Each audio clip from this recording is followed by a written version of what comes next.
మా ఇంట్లో ఏమో నాకు నచ్చని కర్రీ చేసినారు, ఇది నాకు నచ్చదు అని చెప్తే వాళ్ళు ఎక్కడ ఫీల్ అవుతారో అనేసి ఇక 2 టైప్స్ ఆఫ్ రైస్తో ఇలా సింపుల్గా ఎగ్ రైస్ అనేది చేసుకొని తినేసినాను.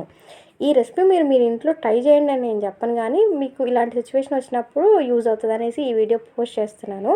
రెసిపీ చూసే కన్నా ముందు అందరికీ హాయ్, నా పేరు ఆయిష. మన ఛానల్లోకి మీ అందరికీ స్వాగతం సుస్వాగతం.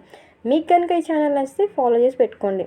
ఇక స్టవ్ ఆన్ చేసుకొని పాన్ పెట్టుకొని ఆయిల్ వేసుకోవాలి. ఆయిల్ హీట్ అయిన తర్వాత పచ్చిమిర్చి, కరివేపాకు, ఆనియన్స్, తిరుగుమాత గింజలు, ఇక కొంచెం పచ్చనిపప్పు, అలాగే మినపప్పు, తినేటప్పుడు కొంచెం క్రంచీగా ఉండటానికి అవన్నీ వేసేసుకొని మంచిగా ఫ్రై చేసుకోవాలి. దీంట్లోనే అల్లం వెల్లుల్లి పేస్ట్, మినిమం స్పైసెస్ యాడ్ చేసుకొని అప్పటికప్పుడు ఫ్రెష్గా చిన్నులపై కూడా దంచి వేసుకోండి, టేస్ట్ బాగుంటుంది. నేను అది వేయడం మర్చిపోయాను, అందుకు మీకు చెప్తున్నాను అనమాట. ఇక ఇదంతా మంచిగా ఫ్రై అయిన తర్వాత దీంట్లోకి ఎగ్స్, నేను తీసుకున్న క్వాంటిటీకి 2 ఎగ్స్ వేసేసుకున్నాను.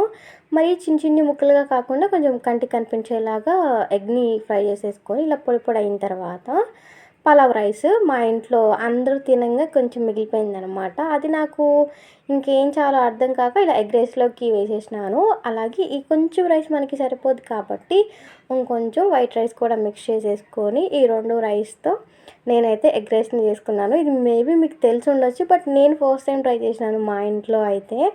బాగా అనిపించింది అండ్ నాకు సింపుల్గా కూడా అనిపించింది. మంచిగా కడుపు నిండా తినేసినాను ఆనియన్స్తో అయితే.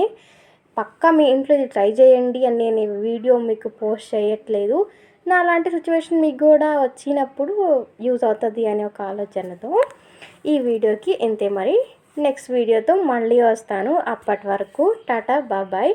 ఈ రెసిపీ ఈ సిచ్యువేషన్ వచ్చినప్పుడు మీరు కూడా ట్రై చేయడం మాత్రం అసలుకి మర్చిపోకండి.